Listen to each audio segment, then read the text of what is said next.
Alright, so in this tutorial I'll walk you through how I would render a portrait of Bob Marley.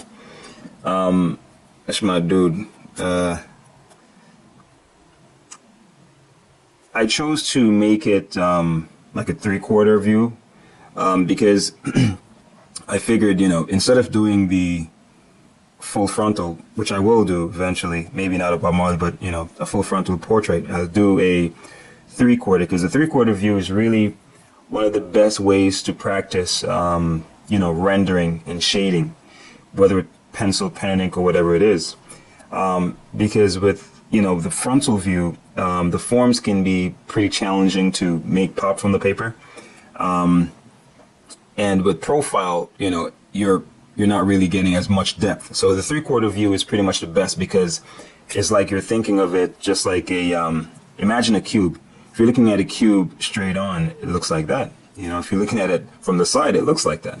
From a three-quarter view, however, you can see all three dimensions of volume: length, width, and depth. All right, and we perceive depth best when we perceive objects when we can see all three of their basic sides.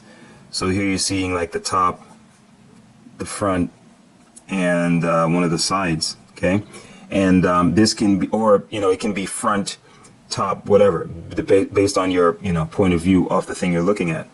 And the good thing about this is that it allows you to be able to really capture the depth of any three-dimensional form. So I figured it would be cool to draw his portrait from a three-quarter view. I mean, there are thousands of photographs, and I just was one that I thought captured the positions really cool. So at least now you'll be able to see how I integrate all the features together and put them in one. All right, so we could start with all right, let's start with the eyes. I like starting with the eyes and the mouth if there's like an interesting expression. Now with the eyes, it's pretty much, I've gone over this in several tutorials. It's just a matter of keeping certain things consistent. All right, so I'm just gonna go in and start doing a little outline, and then we'll go in and start doing more detailed rendering.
All right, so that about does it as far as doing the outline.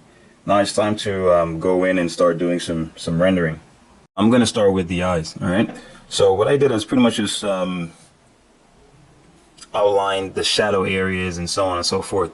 And remember, I'm keeping that the light obviously is coming from upper right. Okay. So shadows are going to be on the left and lower left. All right. So the forms facing this side is going to be in light. And I think the nose is perhaps the prominent feature that indicates this, as well as, like areas like the size of the mouth or the lips right here will also show that.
that's just a general approach of how I would the type of strokes I could use to go about rendering something like this. I use a lot of cross hatching, but if you'll notice, I tend to layer my strokes. So in other words, my drawing proceeds through adding additional layers, and that's a general rule you should almost always try to practice, and is that you go from light to dark.